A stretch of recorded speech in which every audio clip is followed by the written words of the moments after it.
ইরানের বিরুদ্ধে ক্ষেপণাস্ত্র হামলা চালিয়েছে ইসরায়েল। দেশটির প্রতিরক্ষামন্ত্রী ইসরায়েল কাটস হামলার বিষয়টি নিশ্চিত করেছেন।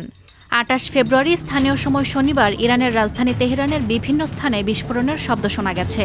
দেশটির রাষ্ট্রীয় বার্তা সংস্থা ফার্স নিউজ এজেন্সির বরাতে এ তথ্য জানিয়েছে বিবিসি ও আল জাজিরা। ইরানের রাজধানী তেহরানের পশ্চিমাঞ্চলেও দুটি বিস্ফোরণের শব্দ শোনা গেছে। ফার্স নিউজ এজেন্সি জানিয়েছে ইউনিভার্সিটি স্ট্রিট ও জুমহুরি এলাকায় ক্ষেপণাস্ত্র আঘাত এনেছে। সংবাদ মাধ্যম এপি জানিয়েছে ইরানের রাজধানী তেহরানে হামলার লক্ষ্যবস্তু ছিল সর্বোচ্চ নেতা আয়াতুল্লাহ আলী খামিনির অফিসের কাছাকাছি। এদিকে ইরানের অর্ধ সরকারি সংবাদ মাধ্যম তাসনিম নিউজ এজেন্সি জানিয়েছে তেহরানের উত্তরে সৈয়দ খানদান এলাকায়ও বিস্ফোরণের ঘটনা ঘটেছে। আল জাজিরার তথ্যমতে হামলার পর তেহরানের অনেক এলাকায় মোবাইল ফোন যোগাযোগ চরমভাবে বিঘ্নিত হয়েছে। এখনও ফোন কল করা সম্ভব হচ্ছে না।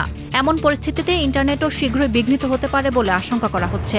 ইরানের বেসামরিক বিমান চলাচল সংস্থার মুখপাত্র সংবাদ সংস্থার সাথে এক সাক্ষাৎকারে ঘোষণা করেছেন, পরবর্তী নির্দেশ না দেওয়া পর্যন্ত পুরো দেশের আকাশসীমা বন্ধ রাখা হয়েছে।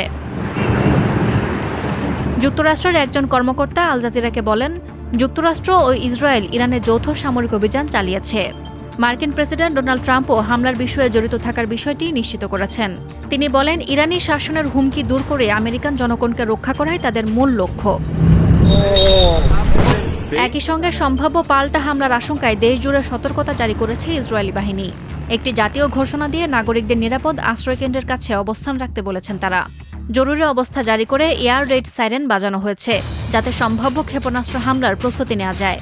দেশের সকল বিমানবন্দর ও বিমান চলাচলও বন্ধ রেখেছে ইসরায়েল। সাদিয়া ইয়াসমিন, প্রথম আলো।